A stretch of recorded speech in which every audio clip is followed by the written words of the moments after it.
Um país ao sul do Equador passou anos fazendo sua economia rodar em círculos inflacionários, transformando seu imenso território e os mais de 120 milhões de habitantes num verdadeiro laboratório experimental de teses e testes econômicos. Lembrado como o país das jabuticabas, fruta doce, exótica e desconhecida fora do seu território, este país proporcionou ao mundo mais uma estranha novidade. 20 trilhões e 700 bilhões percentuais de inflação acumulada num período de 15 anos. Sem guerras internas ou externas e abençoado por natureza, não havia justificativa racional para o abismo numérico. Não foi apenas mais uma jabuticaba amarga oferecida à ciência política e econômica. Foi um recorde mundial de imposto indireto e concentração de renda.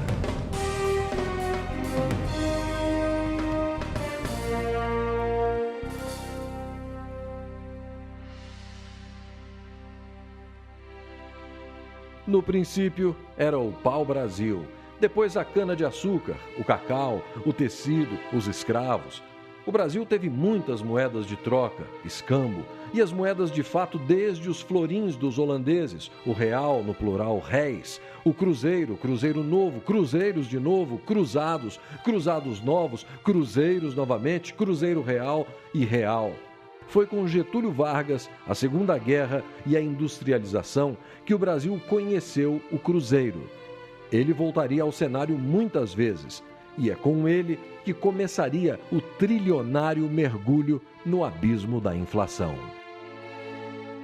Tudo começa com efeito lá nos anos 60, quando o governo descobre que pintar pedaços de papel para pagar suas contas é um instrumento de fazer o bem, seja construir cidades como Brasília ou outras coisas. Vem o governo militar e combina duas coisas. Uma é anestesia, ou seja, a capacidade de indexação, correção monetária, mecanismos que permitem que alguns segmentos da sociedade convivam com a inflação de forma pacífica, e repressão, que é o governo militar. Então tá bom, se você, sindicato, não está satisfeito, não há o que fazer. E aí, durante o período militar, houve uma acumulação imensa de tensões, vamos dizer assim, nas finanças públicas e muita inflação reprimida. Vem a democracia em 1985, a inflação brasileira está na faixa dos 100% ao ano. Já não era pequenininha no final do governo militar. No final da administração do presidente Sarney, que foi o primeiro governo democrático que a gente tem em tanto tempo, o último mês do governo Sarney foi de 80% ao mês de inflação. Ou seja, como é que o Brasil vai de 100% ao ano para 80% ao mês no primeiro governo democrático, depois de 20 anos, 30 anos, sei lá quanto tempo de governo militar? Acumulou 20,7 trilhões por cento de inflação de abril de 1980 até 1995, em 15 anos. Isso é uma tragédia distributiva, econômica, de proporções extraordinárias, tá certo? Então, quem viveu esses 15 anos anteriores ao Plano Real, talvez só não tenha sentido tanta dor, porque tínhamos essa dose regular de morfina ou cocaína proporcionada pela correção monetária, que dava certa anestesia. A economia brasileira, na década de 80, passou pela experiência de vários planos de estabilização. Naquela oportunidade, esses planos tentaram tratar um doente com um tipo de medicamento que era errado. Fazendo analogia com o médico, quer dizer, o Brasil estava doente e apresentava uma febre. Obviamente, você teria que verificar quais seriam as origens dessa doença. Em economia, a gente pode dividir os fatores que afetam o fenômeno em dois: o mecanismo de propagação e as origens. O mecanismo de propagação corresponde à febre. As origens do problema na economia brasileira desde a década de 80 é, ainda hoje, a crise fiscal do Estado. Durante muitos anos, o Brasil financiou seus gastos públicos com instrumentos da inflação. Na verdade, os governos utilizaram o espaço dado pela própria inflação para resolver os problemas dos gastos públicos. Os planos de estabilização, como o Plano Cruzado, eles identificaram na origem do problema a febre do paciente. Obviamente deram um antitérmico e, com esse diagnóstico errado, certamente não levou a economia a lugar nenhum. Nós tivemos então uma sucessão de planos de estabilização que foram um completo desastre. Tudo foi estudado criteriosamente e com seriedade.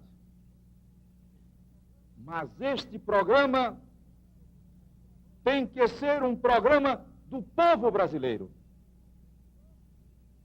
Todos estaremos mobilizados nesta luta. Cada brasileiro ou brasileira será e deverá ser um fiscal dos preços. E aí posso me dirigir a você, brasileiro ou brasileira, para investi-lo no fiscal do presidente, para a execução fiel desse programa em todos os cantos deste Brasil. Na verdade, era o Larida, depois Cruzado, um plano de Pércio Arida e André Lara Rezende, estudado desde o início dos anos 80.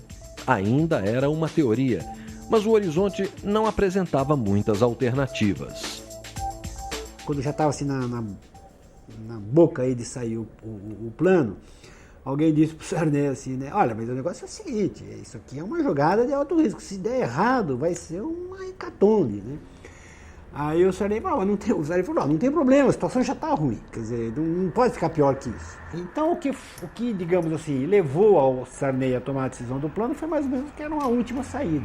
Ao contrário do plano real, né, se chegou à conclusão de que o plano tinha que ser uma surpresa, tinha que ser aplicado da noite para o dia e tinha que ser uma surpresa. Eu mesmo dei uma entrevista desafortunada ao Jornal do Brasil porque fiz a crítica. Uma semana depois veio o plano, eu não sabia. Tinha sido líder do governo, mas era senador e não tinha informação. Aí veio o plano cruzado, que foi, digamos, a primeira tentativa mais organizada de enfrentar a questão da inflação, né? E o plano, no início, deu certo, né? Ele veio com certos componentes que eram complicados, porque um foi o controle de preço, né? E controle de salário. E essa coisa toda que depois é difícil depois você manobrar. Para avante, 1.000 cruzeiros passa a valer 1 cruzado e 13 cruzados e 80 centavos, equivalem a $1.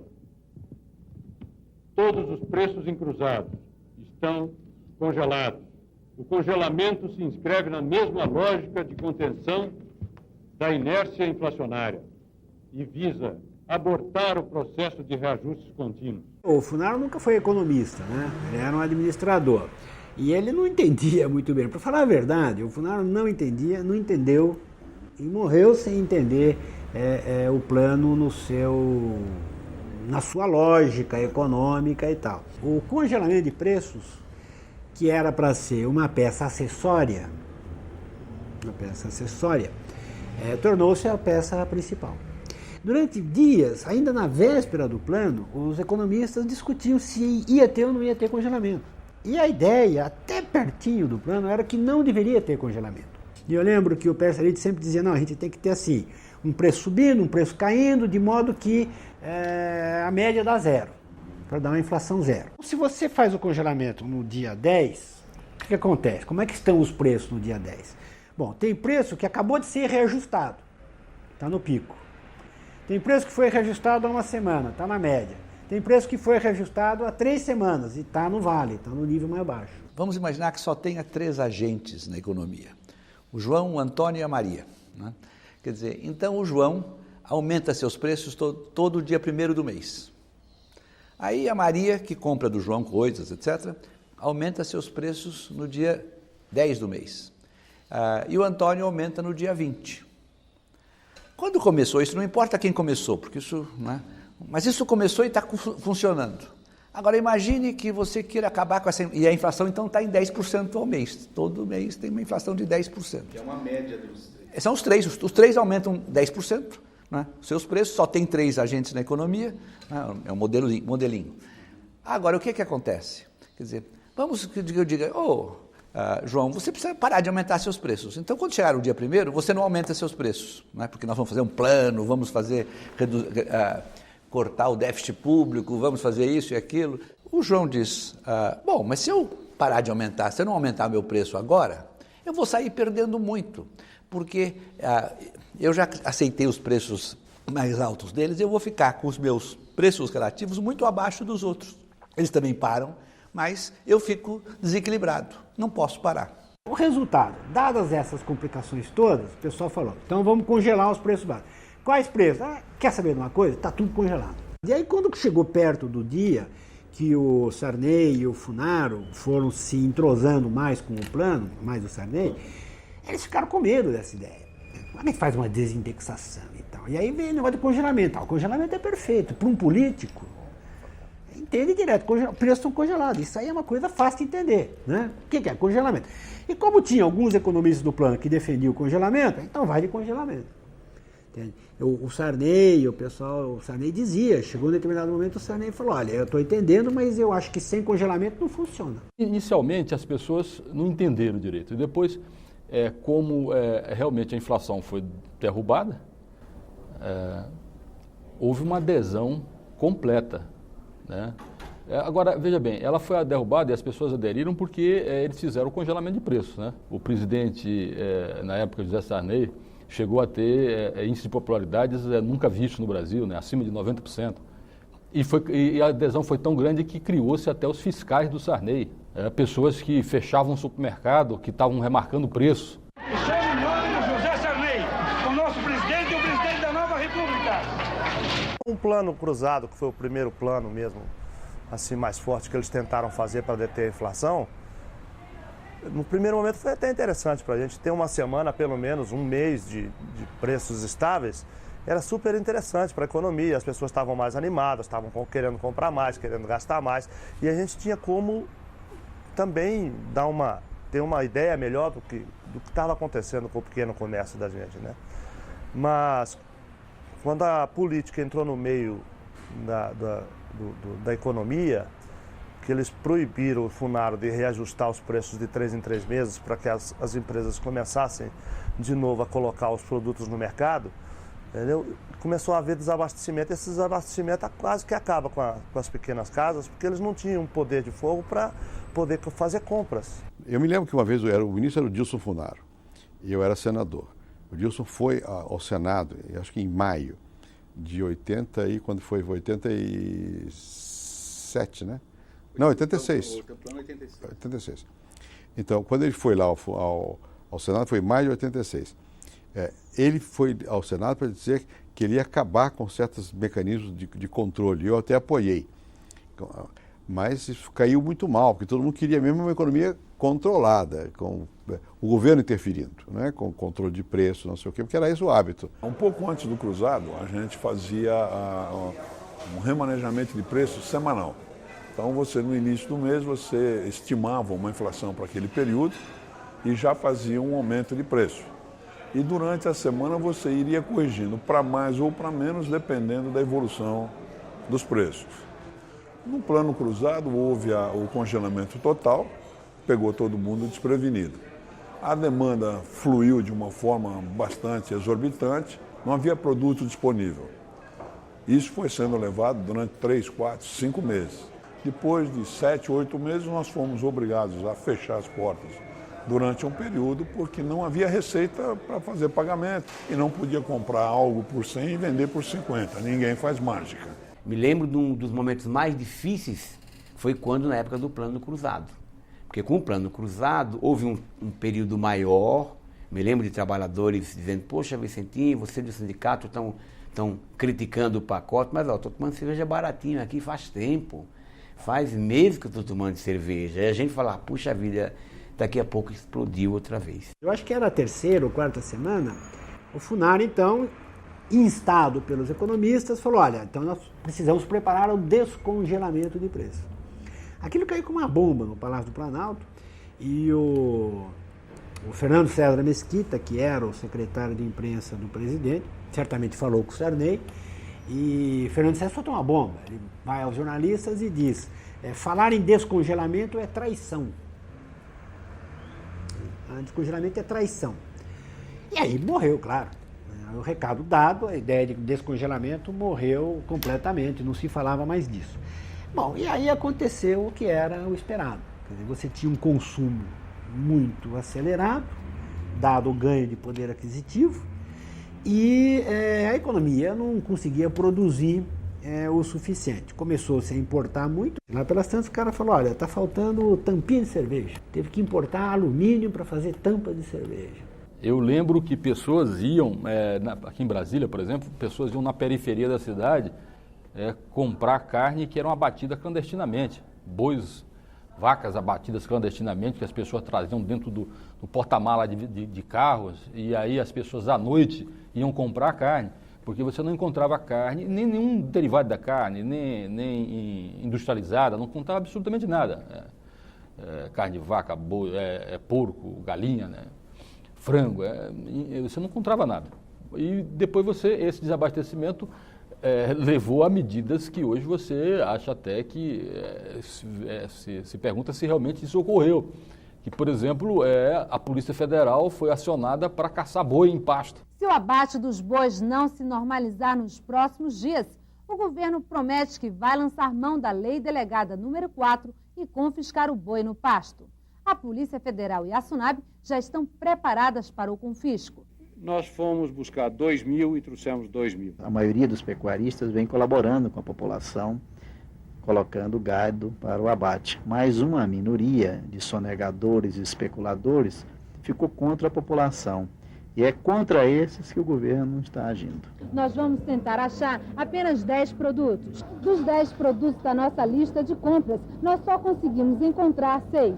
O arroz, este papel higiênico que só tem agora desta marca, o óleo de soja que também só tinha desta marca, o feijão, o sabão, os únicos que ficaram na prateleira, a carne e, é claro, de segunda. E aí, então, os economistas do plano falaram, olha, precisamos fazer um ajuste nisso. Precisava fazer um ajuste no plano. O pessoal ficou animado, mas aí o pessoal não entendeu bem porque o Sarney marcou a reunião para Carajás. E aí, antes da reunião, os economistas tentaram se articular para todo mundo pintar o mesmo quadro para o presidente. Porque, eu não lembro de quem era a frase, mas alguém tinha dito o seguinte, se um presidente ouve os seus assessores e todos os assessores dão uma de urubu e um dá uma de canário, é esse que o presidente ouve. Ele fica com a boa notícia. Aí o André falava assim para o pessoal, então nós temos que ir lá para Carajás, nós vamos fazer um strike de urubu. Todo mundo vai ter que falar que tá ruim. Aí vai lá, chega em Carajás, e a ideia do Sarney era outra. A ideia do Sarney, ele tinha escolhido fazer em Carajás para mostrar o Brasil grande. Brasil em desenvolvimento, Brasil em crescimento e tal, não sei o quê. E quando começa a reunião, os economistas começam a fazer o strike de urubu, o Sarney interrompe e diz, não, vocês estão enganados, nós fizemos um grande plano, vocês viraram o Brasil, nós lançamos o Brasil numa rota de crescimento, desenvolvimento e progresso. Eu chamei vocês aqui para vocês fazerem um plano de desenvolvimento, um plano de crescimento. Eu quero um plano de investimentos. E não um plano de contenção e controle. E melhor, acabou ali. E entrou numa deterioração muito grande. Né? Escassez, câmbio negro, a inflação voltando por fora, né? Quer dizer, embora os preços estivessem congelados, a inflação começou a vir de novo 2, 3, 4 e tal, não sei o quê. E aí ficou evidente que precisava fazer o ajuste. Para a economia, bastante tarde, mas para a política, muito cedo. Aquilo era uma coisa que todo mundo estava certo que não ia durar muito. Agora, o governo sabia disso também. Isso era 1986. ou você estava às vésperas de uma eleição geral, né? E o partido do presidente Sarney era o partido que dominava o país, que era o PMDB, né? Não deixou o governo adotar as medidas, na verdade, as medidas essenciais necessárias de ajuste do plano. E aí, passadas as eleições, o PMDB, se eu não me engano, fez 22 governadores, sei lá, 21 governadores, ou seja, fez a maioria dos governadores, absoluta dos governadores, elegeu quase todo mundo. E aí, momento seguinte, o governo adota o Plano Cruzado 2. Elaborado pelo economista João Manuel Cardoso de Mello, assessor de Dilson Funaro no Ministério da Fazenda, o plano ficou conhecido nos bastidores por Manuelaço. Foi vitorioso numa disputa com o economista Chico Lopes, da equipe de João Sayad do Planejamento, que brigava por uma saída com menos intervenção do Estado e mais mercado. Eles não conseguiram se entender, e aí o Sarney falou, então nós vamos fazer o plano do Funaro, que era ligado ao MDB. Passou a eleição, fizeram o plano e aconteceu exatamente o que o Chico Lopes disse que ia acontecer. Todo mundo reajustou os seus preços em 100%, que o governo anuncia. O preço da gasolina, do cigarro, de bebida, de não sei o que, está aumentado em 100%. Aí o que você é dono de uma loja da esquina, o que você fez? Aumentou também, todo mundo aumentou 100%. Foi o que aconteceu. Aí todo mundo deu aquele aumento geral de preços, aí o desrespeito ao congelamento foi total. Na verdade, estourou toda uma estratégia para esperar as eleições que se deram em novembro naquele ano, e eles conseguiram realmente eleger 22 governadores do PMDB. Quando o pessoal da política elegeu os governadores que queria eleger, no dia 15 de novembro, no dia 16 teve uma inflação imediata de 100% de tudo e apareceu tudo nos mercados novamente. As pessoas estavam informadas e sabiam que vazava água por todo lado e a manutenção do plano era artificial. Com um reajuste de preços dos principais produtos, de combustíveis, energia elétrica, enfim, tudo. E há uma reação popular que nunca tinha se visto também. Uma reação de insatisfação popular que aqui em Brasília, por exemplo, resultou num quebra-quebra generalizado. A polícia usou gás lacrimogênio para dispersar os manifestantes, que reagiam com pedras que arrancavam do calçamento. No meio do tumulto, vários ônibus foram queimados e até carros da polícia. E houve necessidade de mobilização das Forças Armadas. Eu lembro que tanques foram acionados para conter a ira da população. Foi a primeira frustração, né, com o chamado plano heterodoxo. Primeiro que não deu certo. Se o Plano Cruzado teve problemas, foi em grande parte porque o presidente não teve apoio político. Ele não tinha respaldo político. O programa era não conceder ao presidente Sarney que ele tivesse estabilidade. E sem esse apoio político, foi impossível que nós tomássemos até o fim as decisões que nós podíamos tomar e que realmente não nos faltava apoio político. Ainda teria o lamentável episódio da moratória, né? O Brasil ainda quebrou no cenário externo, ficou $100, teve que fazer a moratória. E fez a moratória não porque foi uma decisão política, mas porque acabou o dinheiro, acabaram os dólares. Mas aí, para transformar a moratória num gesto político, o Sarney fez um discurso horroroso, dizendo que o Brasil estava adotando uma moratória soberana, conclamando os outros países a fazer a moratória soberana, quer dizer, um calote. Foi um grande problema que o Brasil teve. Essa moratória de 87 só foi ser resolvida em 94. A dívida só foi renegociada em 1994. Até lá o Brasil ficou em calote, fora do mercado, numa situação ruim. Fogo Cruzado, um filme de guerra. Iniciamos hoje uma guerra de vida ou morte contra a inflação. Os militares tinham voltado aos quartéis, mas o Brasil viu surgir um novo tipo de soldado nas ruas. Os fiscais do Sarney, um exército de consumidores contra a alta dos preços. Vou estourar com a boca do balão, nós vamos dar um fim a tal remarcação. Nós queremos que você seja remarcador de preços do nosso supermercado. E no dia seguinte saem nos jornais, povo congela o descongelador. A guerra está declarada mesmo. E finalmente são abertas as portas dos supermercados. E vejam só a correria. Todo mundo correndo para pegar 1 litro de leite. A vitória parecia fácil, mas a guerra foi perdida por falta de munição. A produção não cresceu como o país necessitava. Com o fracasso do plano, os soldados foram às ruas para protestar contra o seu comandante. Nós vamos invadir sua praia. Mais uma vez, eu tô aí.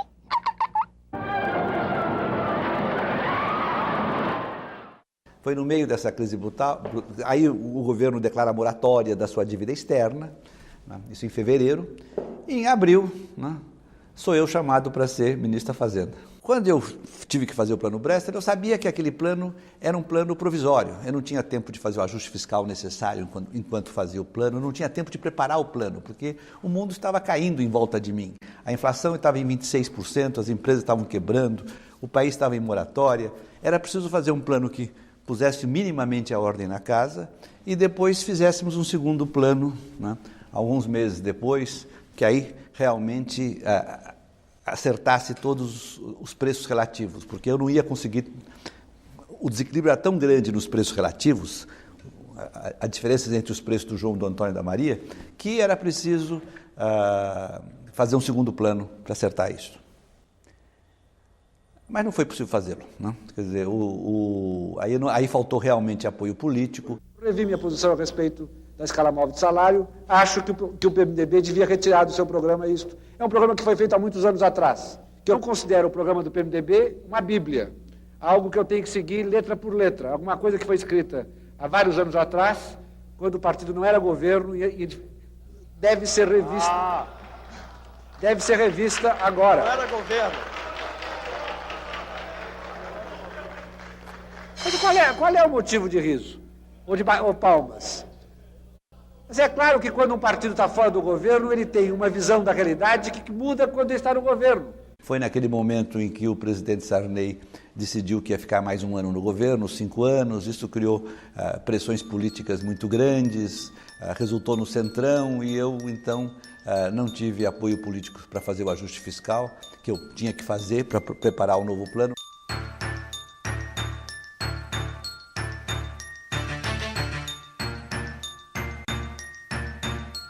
Aí tem o feijão com arroz com o Maílson, né? Diz que esse plano era bobagem, etc. Vamos fazer feijão com arroz, né? Que era outra bobagem muito grande. E aí, mas em seguida ele viu que o feijão com arroz não dava certo e fez o plano verão. As medidas que hoje tomamos só são possíveis de tomar em momentos de extrema necessidade. Nós estávamos às vésperas de uma hiperinflação. Sem as decisões de hoje, a inflação poderia chegar a 1.500% ao ano. E nenhum Estado teve suas instituições preservadas em uma situação assim. Mas ele fez o plano verão, aí sem nenhuma condição fiscal, nenhuma. Não havia apoio na sociedade. Do ponto de vista salarial, a regra é melhor do que a que foi adotada no plano cruzado. E todos se lembram que no plano cruzado não houve arroz salarial. A classe trabalhadora possivelmente tenha tido um dos maiores prejuízos de todos os pacotes econômicos feitos até agora. Aliás, a classe trabalhadora vem acumulando prejuízo. Ela acumulou prejuízo no plano cruzado, acumulou no plano Bresser, ela vinha acumulando com a URP e agora acaba de acumular um prejuízo enorme, principalmente se a inflação beirar a casa dos 60% ou 70% no mês de janeiro. A inflação baixará. E baixará muito. Retomaremos o crescimento econômico. O país irá recuperar sua confiança. Os preços ficarão estabilizados. Os investimentos públicos não inflacionários voltarão. Voltarão também os investimentos privados. As eleições deste ano serão tranquilas. E o futuro presidente, eleito em novembro, encontrará o Brasil em condições de dar um novo e grande salto para o futuro.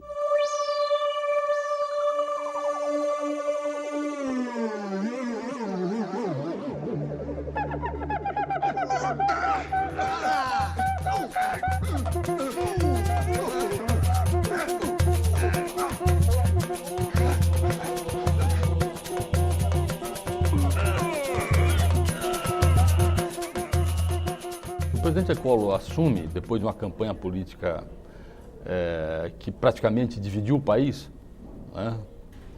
Ele assume com uma inflação de 80% ao mês, quer dizer, é uma coisa, realmente é um desafio, e aí ele lança aquela famosa frase dele que ele só tinha um tiro.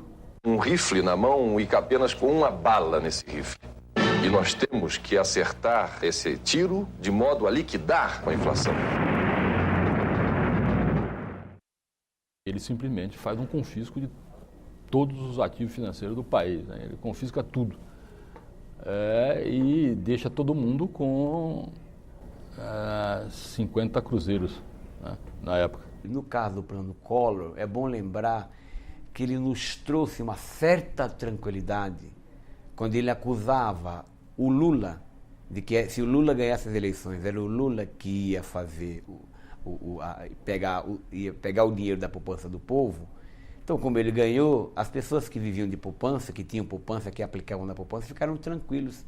O instante ontem vivido por toda esta nação é e dá a real dimensão desse momento histórico que todos nós compartilhamos. Hoje, como cabe ao governo eleito, adotamos as medidas prometidas no decorrer da campanha eleitoral. Na verdade, precisa ficar claro o seguinte, que nós temos uma moeda, que é uma moeda velha, contaminada, que nós queremos isolar. Essa moeda, esses depósitos vão ficar lá parados no Banco Central, rendendo correção monetária.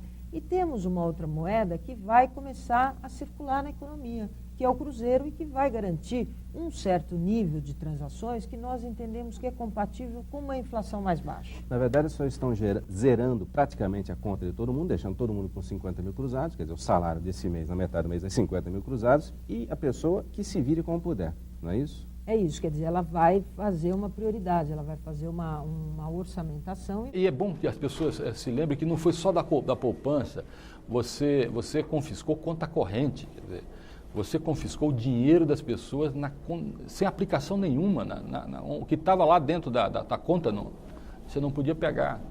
Então isso criou uma situação no Brasil que foi uma situação, quem viveu aquela época sabe, foi uma situação de dramas pessoais inacreditáveis. Eu vi gente doente, gente que perdeu a voz, gente que morreu do coração, gente que ficou miserável, ficou pobre até hoje, gente que perdeu sua empresa até hoje. Tem marcas profundas nas pessoas. A grande até beleza, eu diria, desse plano, eu diria o seguinte, que exatamente esse mecanismo de oferta de moeda à economia, que é um mecanismo absolutamente não usual na história até da humanidade, eu diria, o Banco Central vai poder regular. Então, se nós sentirmos que a liquidez está muito apertada e que isso está gerando uma série de problemas, nós aumentaremos a oferta de moeda. Se sentirmos que não, que está equilibrado, que a economia se acomodou, os preços baixaram, a economia se acomodou àquele nível de transações, nós ofereceremos menos moeda. Teve um fato que aconteceu, um cidadão, ele ameaçou se matar na entrada do gabinete do ministro da Fazenda. Era a ministra Zélia Cardoso de Mello, né? Entre as muitas experiências que o Brasil sofreu em matéria de combate à inflação nos últimos 15, 20 anos, a pior, sem dúvida nenhuma, foi o Plano Collor, que foi uma barbaridade, uma selvageria, eu diria, né? Porque houve um confisco generalizado de ativos monetários, o governo demonstrou na época um despreparo completo em termos de diagnóstico, medidas, né? Eu me lembro na época o Fidel Castro opinou sobre o assunto e quando soube o que tinham feito no Brasil, ele disse, eu em Cuba nunca fiz isso, nunca cheguei a esse ponto, né? Foi um radicalismo muito mal pensado que acabou danificando bastante a economia brasileira e bastante a credibilidade dos brasileiros nas aplicações financeiras no Brasil. O mistério da reunião noturna foi logo desvendado. No gabinete do presidente, a ministra demissionária se encontrava com o sucessor dela, o embaixador Marcílio Marques Moreira. Uma conversa rápida sobre economia, agradecimentos do presidente pela colaboração, um aperto de mão e um afago na cabeça. Terminava assim a missão da ministra Zélia no governo. O ministro Marcílio imediatamente também voltou com a história de arroz com feijão, só que tinha outro nome agora. Planos é uma besteira, planos não devem ser feitos, isso é coisa sem sentido nenhum, precisamos fazer a política econômica ortodoxa e acabou-se, etc. E a inflação estava em 20% ao mês, em dezembro de 1991. E o Marcílio faz um acordo com o Fundo Monetário Internacional formal, escreve, assina, etc. Vamos fazer um grande ajuste fiscal. Não precisava, o Collor já tinha feito o grande ajuste fiscal. Vamos continuar esse ajuste fiscal. Vamos fazer um grande aperto monetário. O Collor já tinha feito o aperto monetário, mas agora esse aperto monetário vai ser, vamos fazer uma enorme elevação da taxa de juros, acordada com a FMI, naturalmente. O que aconteceu um ano depois?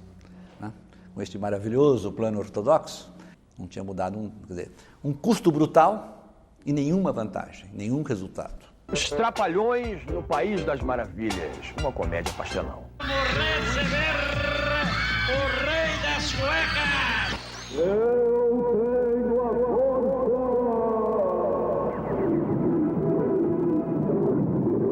Quem tinha ontem 50 mil cruzados pode ir ao banco e sacar 50 mil cruzeiros. Não há nenhuma penalização aos pequenos poupadores. Eu preciso de dinheiro. Um pedaço converte-se em cruzeiro, outro pedaço ficou em cruzado. Esse plano, ele é imexível. As coisas não são tão fáceis assim. Não são simples. Esse ponto está complicado, não fica, a gente explica. Eu vim para confundir e não para explicar. Alô, alô, Gabriel Brasil. Quero ver o Coral. Jacarezi. Avião. Jacarezi. Avião. Cuidado com o disco voador. Tira essa escada daí. E vou levar até o fim, custe o que custar, doa a quem doer. A bandeira da luta contra a corrupção. Eu afirmo que isso é mentira. Fica tranquila que também para você vai sobrar alguma coisa. Cuidado, senta! Que saiam no próximo domingo de casa com alguma peça de roupa numa das cores da nossa bandeira. Vampir brasileiro. Vamos mostrar as cores que balançam o nosso coração, que são o verde, amarelo, azul e branco. Mostra a tua cara, quero ver quem paga, pra gente ficar assim. Brasil, qual é teu negócio? O nome do teu sócio, confia em mim.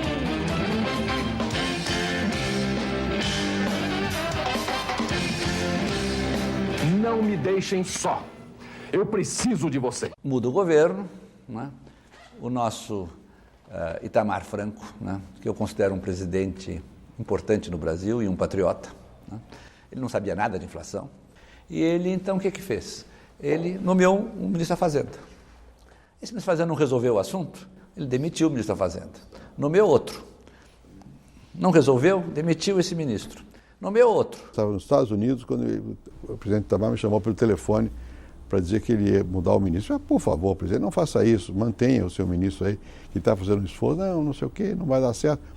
Eu digo, bom, mas você não tome nenhuma decisão sem falar comigo, porque eu estou bem como ministro do exterior, eu não tenho aspiração de ser ministro da Fazenda e tal. No fim do dia, no fim da noite, estava num jantar na casa do embaixador, ele me telefonou, ajudante de hóspede, que não precisava mais falar comigo. E no dia seguinte de manhã ele já me tinha nomeado. Assim, eu virei ministro da Fazenda. Aí ele remontou a equipe original, que era Pérez André, Baixa, aí Pedro Malan, Chico Lopes e tal. Juntou todo esse pessoal de novo, aí com gente nova no pedaço, como o Gustavo Franco, e o Winston Fritz e tal. E aí, ao contrário dos demais presidentes e dos demais ministros, o Fernando Henrique tinha uma boa compreensão, sabia exatamente, entendeu todo o espírito do plano. O Itamar não entendeu, por exemplo. Até o último minuto, o Itamar queria que tivesse congelamento. E o pessoal do plano dizia que queria morrer, mas não fazia congelamento. Naquele momento, a sociedade brasileira já tinha entendido, né, que a inflação era um jogo de soma menor que zero. Quer dizer, quando eu fiz o plano Bresser, por exemplo, não havia essa ideia no Brasil. Quando eu falei quando eu cheguei no Ministério da Fazenda e falei em fazer ajuste fiscal, quer dizer, o PMDB, que era o meu partido na época, ele formou-se um grande movimento dentro do partido para me expulsar do partido, porque eu queria fazer ajuste fiscal. Havia setores do meu próprio partido no Congresso que achavam que não havia condições políticas para fazer um plano. e que não era necessário, que bastava diminuir um pouco a inflação, porque viria a eleição depois e deixar isso para um governo mais estável, com maior expectativa de tempo de poder. Mas não era possível, né? Você não tinha como, a desordem era muito grande, você não tinha informação de nada. Quando foi feito o cruzado, na verdade, isso em 86, a gente nem tinha controle das contas públicas. Não é que se gastava demais, a gente não sabia quanto gastava, não tinha controle. Então, o déficit público era mascarado pela inflação. Então você não tinha noção exata do tamanho do buraco. O Brasil tinha um desequilíbrio fiscal muito maior do que parecia, porque a inflação ajudava a escamoteá-lo. A inflação é um enorme véu, é uma poeira, um zumbido. Isso, não sabia exatamente o que é. Exatamente isso. Sabe por quê? E a razão era simples. Era porque quando você tem uma inflação de 2.000%, 2.500% ao ano, 30%, 40% ao mês, se você, um governador, ou um prefeito, ou a União, atrasa a liberação de uma determinada verba por, digamos, 15 dias, 30 dias, ela reduziu em termos reais aquela verba em 20%, 30%, 40%. Então parecia que você olhava as contas fiscais no final de um ano, parecia que elas não estavam tão mal assim, mas na verdade elas não estavam tão mal assim porque a inflação havia permitido esse processo de corrosão dos gastos nominais em termos reais, e havia um pouco mais de indexação de receitas do que de gastos. Estava bem a economia, 92, 93, 94, foram anos muito bons do crescimento econômico, apesar da inflação. O problema da inflação não é que ela impede o crescimento. Crescimento é uma coisa vazia. Crescimento para quem? O povo não. O povo estava sofrendo, porque não tinha. As empresas estavam ganhando, tinha taxa de lucro bastante elevada. Só que eu, como ministro do exterior, ia para o exterior e dizia isso, ninguém acreditava por causa da inflação. Mas a economia está dando resultado, ninguém acreditava. Com razão, porque são resultados à custa de distorções, né? O salário mínimo, no mês que antecedeu a minha ida para o Banco Central, em agosto de 1993, era 4.638.900 cruzeiros, que era a moeda da época. Esses 4.638.900 cruzeiros tinham um poder de compra equivalente a umas 65 URVs, na época que o salário... Mostrar que o número de milhões ou de algarismos em que o salário se expressava não queria dizer muita coisa. O que importa sempre é o poder aquisitivo, né? O poder de compra de um determinado salário, que é tanto maior quanto mais sob controle está a inflação e o trabalhador sabe que tem a preservação do poder de compra do seu salário. Aí, vamos dizer, começa o pesadelo. Tá? Quando o pesadelo começa, é certo também dizer que começa um aprendizado sobre o que está acontecendo com o Brasil, o que há de errado com o Brasil.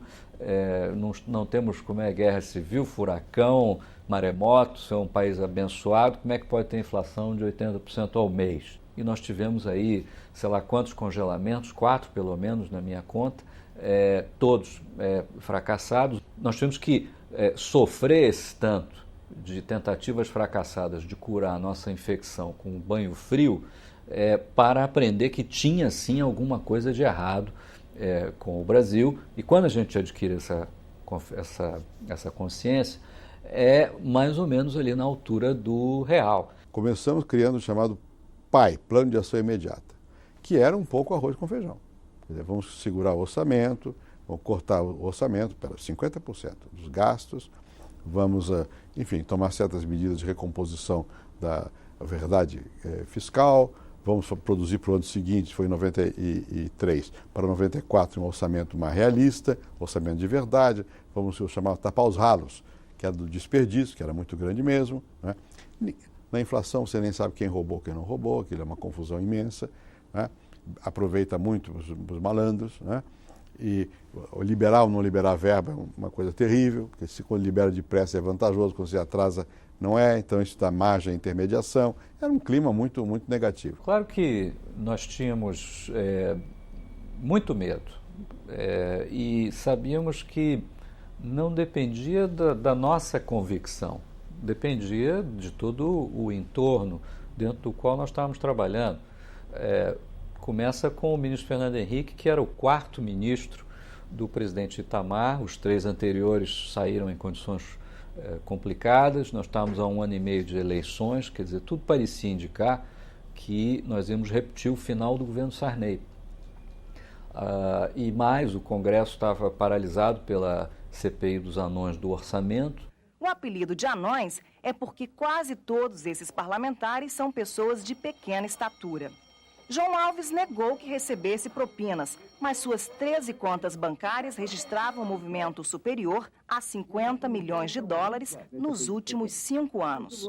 Ele foi apontado como chefe dos 7 anões. O que vem ao caso é o seguinte, é que a minha vida, até eu deixar esse orçamento, eu realmente vi dificuldade financeira. Depois que eu deixei e abandonei e esqueci, Deus me ajudou e eu ganhei dinheiro. Então, os grupos organizados na Comissão de Orçamento que se opunham aos controles não tinham mais força. Né? É agora que pode fazer. No momento que está tudo organizado, os interesses não vão permitir que se faça. Mas, curiosamente, o fato é que todos esses elementos que pareciam apontar para o desastre foram exatamente aqueles que configuraram meio que um vazio. Um vazio de ideias e de liderança. E foi isso que o ministro da Fazenda, Fernando Henrique Cardoso, ocupou. Ele formou um time, ele tinha uma ideia, tinha um projeto, trouxe esse projeto para o centro do tabuleiro e numa circunstância onde o Congresso está paralisado, o presidente não sabe bem o que fazer, não há outra coisa a competir do ponto de vista de agenda política e econômica, a situação deteriorando, a população cobrando uma providência e, ao mesmo tempo, com essa desconfiança toda de planos econômicos, seus garfos e truques e tal. E, portanto, o vazio se tornou nosso combustível, nós ocupamos o espaço. O Itamar foi mudando pessoas no governo, inclusive num momento caiu alguém do BNDES, nós pusemos lá o Pércio. Então você já tinha o Pércio, você tinha o André, você tinha o Baixo, você tinha o Gustavo, você tinha o Malan. Caiu o presidente do Banco Central, botamos o Malan. Então você tinha uma equipe pesada de economistas com imaginação que podiam organizar um plano. E nós já estamos controlando mais o Banco Central, não sei o quê, o Ministério do Planejamento. Na prática eu virei um quase primeiro-ministro. Da área econômica eu era primeiro-ministro. E quando o senador Fernando Henrique Cardoso foi para o governo, todo mundo sabia que haveria um outro choque heterodoxo. Por quê? Porque ele levou para a sua equipe, quer dizer, os economistas da época, os mais brilhantes economistas da época, e são pessoas que estavam na origem de todas as concepções dos planos heterodoxos que foram adotados, né? Eu não sou economista, mas eu tenho leitura em economia, eu ouvi aquelas conversas e tal. Agora, a decisão para a qual eu contribuí foi uma ideia do Pércio, que foi, nós nos reunimos para fugir da imprensa, às vezes na casa de alguém, na minha casa lá em Brasília, meu apartamento. E uma vez aqui em São Paulo, uma tarde de sábado, o Pércio foi lá e disse, vamos simplificar tudo, não sei o quê. O Pércio é músico e matemática, ele gosta das coisas mais claras possíveis, com economia de tudo e tal. E por que não fazemos uma coisa explicando, transparente? Eu peguei isso na palavra, eu digo, vamos fazer isso. Estava pronta a medida provisória que criava o RV e, na verdade, criava também o real, porque ali estava escrito já que quando a URV fosse impressa como dinheiro, papelzinho físico, ela mudaria de nome e passaria a se chamar real. Quer dizer, o real nasceu no dia 28 de fevereiro de 1994. No dia 27, que se eu não me engano era um domingo, o presidente Itamar Franco reuniu o Ministério para discutir a medida provisória e naquela ocasião houve um impasse, mais de um talvez, mas o mais importante com o ministro do Trabalho, o Dr. Walter Barelli. E o impasse foi tão sério que no meio do decorrer dessa reunião, que durou praticamente a tarde inteira, eu me lembro de ter entrado na reunião na hora do almoço e sair na hora do jantar, no decorrer dessa reunião o ministro Fernando Henrique pediu demissão sim umas 3 vezes, que eu tenho anotado, pode ter sido até mais. Ele tinha solicitações que eram muito parecidas com as coisas que fizeram o cruzado dar errado.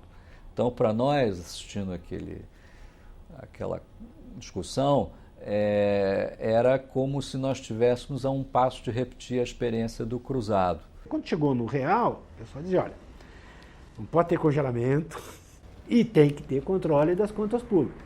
E daí que veio o tal Fundo Social de Emergência. Que é mentira, né? Que não é fundo, não era social e não era de emergência.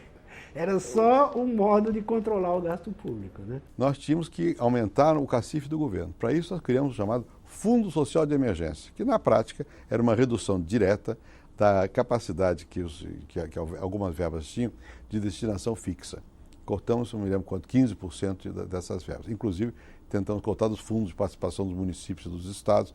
Enfim, foi um aperto danado no Congresso para poder obter essa redução de obrigatoriedade do gasto público para certas áreas, para nós termos uma caixa maior para usar no que nos parecia o mais adequado, né? Isso foi aprovado, foi uma luta. Tudo isso, você não imagina a dificuldade para aprovar no Congresso. E aí nós aproveitamos a revisão constitucional, que só aprovou duas coisas, o Fundo Social de Emergência e a emenda de redução do mandato do Presidente da República de 5 para 4 anos. Infelizmente, às vezes é preciso que uma determinada situação se agrave e mostre a sua face mais dura e mais cruel, para o país conseguir mobilizar vontades, corações, mentes, apoio político, coalizão de forças para dizer, olha, nós não podemos continuar vivendo desta maneira. Essa coisa de quem fez o plano, quem fez o plano foi os técnicos. Eu fiz politicamente, ajudei a fazer. E o presidente Itamar deu respaldo. Ninguém faz uma coisa sozinho, isso não é uma coisa, não é um artigo de jornal, é uma reconstrução das instituições no país. No plano real, se impediu então de que o financiamento dessa crise fosse feito através da emissão de moeda. Então, com o plano real se estanca essa fonte de emissão e o Banco Central, desde então, passou como objetivo o controle da inflação. Você poderia dizer o seguinte, o teste de um programa de estabilização bem sucedido é quando a economia passa então a crescer com estabilidade, né, monetária. Essa segunda etapa o Brasil não conseguiu ainda realizar, né? O problema do crescimento é hoje o problema central, né? O Brasil está, desde o início dos anos 80, basicamente estagnado em termos de produto por habitante. Portanto, tem uma geração inteira de brasileiros que nasceu em 1980, por aí, que não sabe o que é crescimento econômico sustentado. O Brasil, vamos ser bastante claros aqui, nós estamos falando que o Brasil é um país que, por conta da instabilidade macroeconômica e possivelmente por conta de medidas que não tenham sido as melhores, as mais adequadas para procurar resolver o problema da instabilidade macroeconômica, pagou um preço extremamente elevado de 25 anos de baixo crescimento. É um preço muito alto para você pagar pela instabilidade, para corrigir a instabilidade macroeconômica. O Brasil, entre 1980 e 1994, teve uma doença, uma grave doença econômica chamada alta inflação inercial.